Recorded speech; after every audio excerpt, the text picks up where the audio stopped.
So going to YouTube mi video may weather video skip na hikat mo look ila inila Get me started, I'm ready.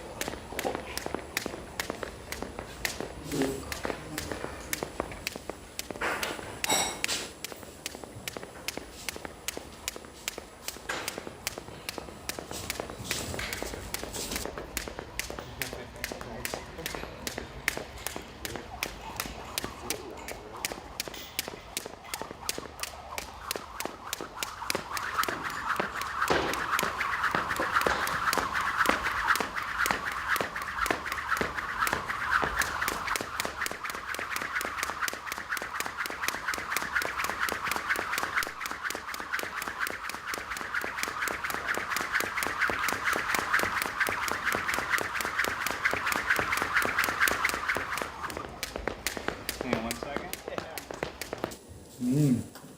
mi skipping rope da ni ka zero ve don ni ning sa tang ka thim man te sang kan zero tang ya bul tang in pen skipping rope ka ni kha he hian ka practice ve don ni tu mai weather ti dan chi chi kha tra nang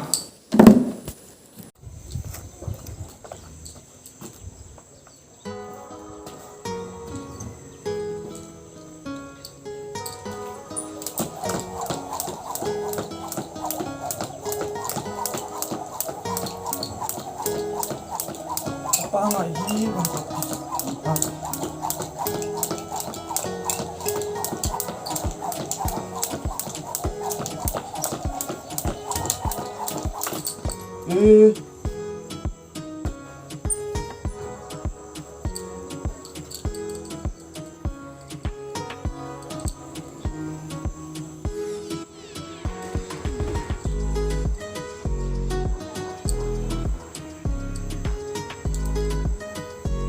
ngồi khao về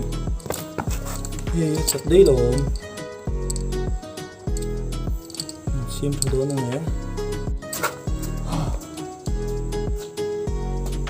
sebenarnya juga dicek di sini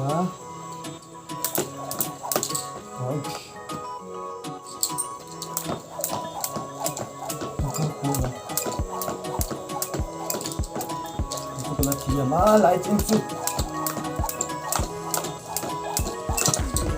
sama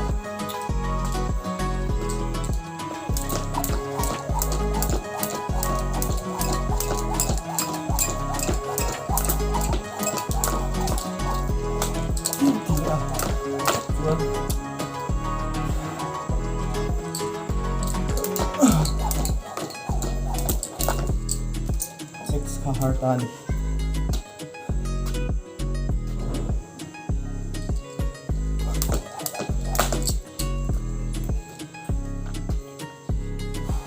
seperti sumber kawan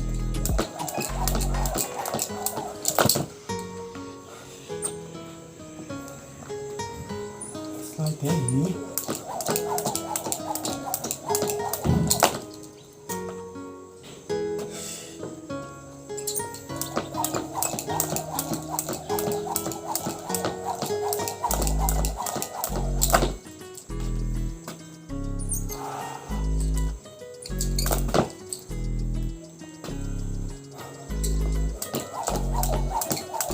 itu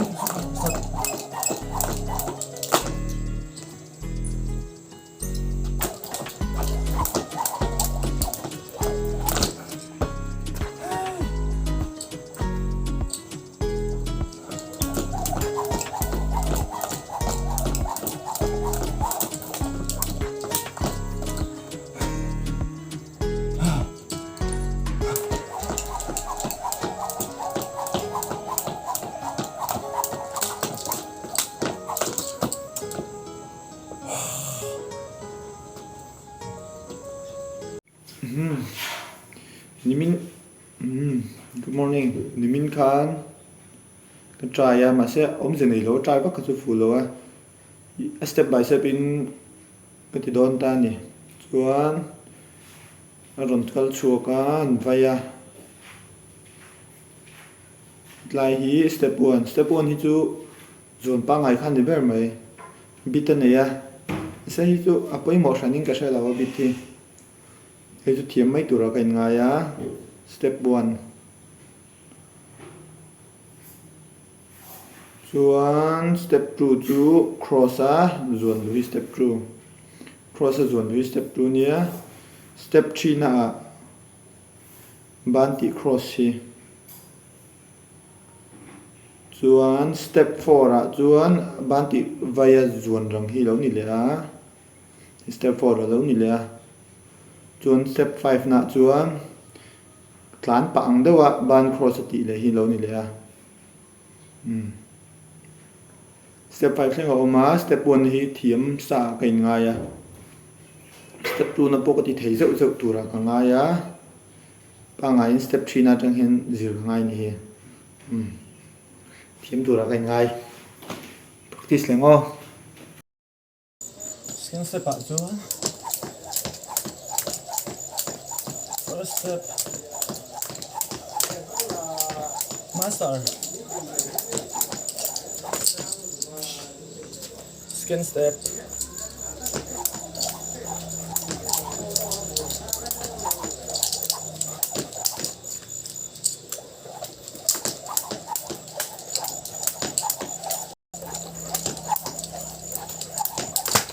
yeah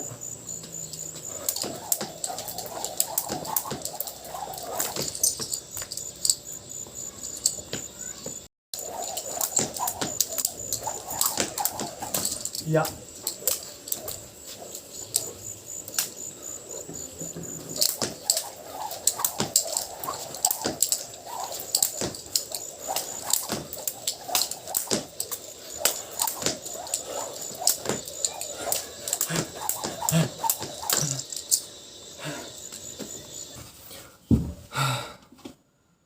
the practice vezela ma se crisscross ba na ko kala vai kha la master thailo ba youtube la ti dan te khan en kol le sia a basic ang kha chu kaman ve do to jung ka sia ma se lai te khan han practice vele zelanga I thiam be mai tur chung ka ngai ma se har ka ti lai tong chu ban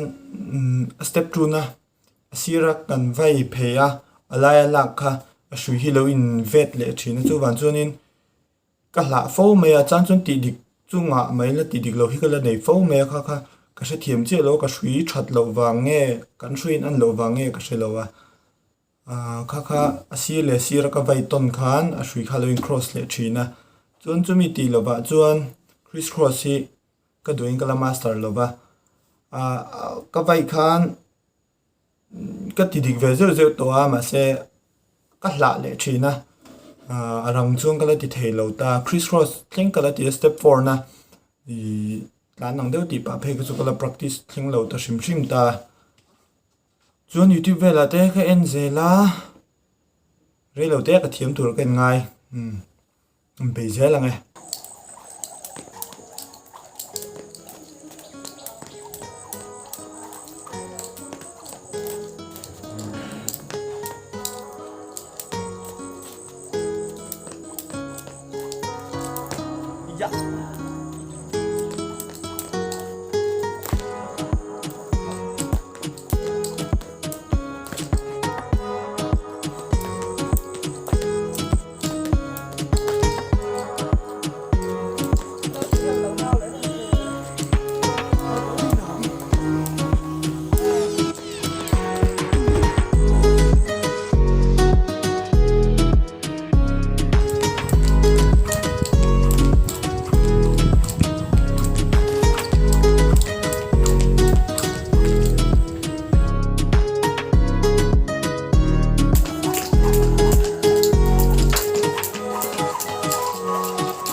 practice tran na tangin thaka ta tling to a ruina perfect chu ni lo ma se ang chi chi chu lo ma se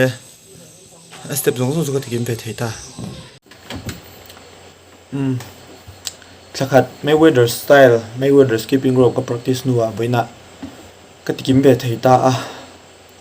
in huang khan fam kim biao lo ma se tiang khan moin thalo ma se atan tira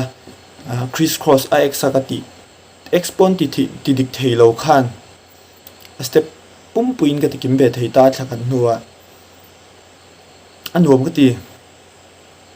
thilthar zir hi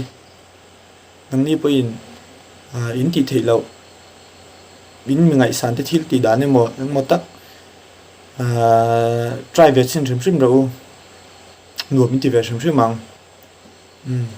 train ti chuan min lo like nga min lo subscribe sak don nia in je vai mang tha vek ule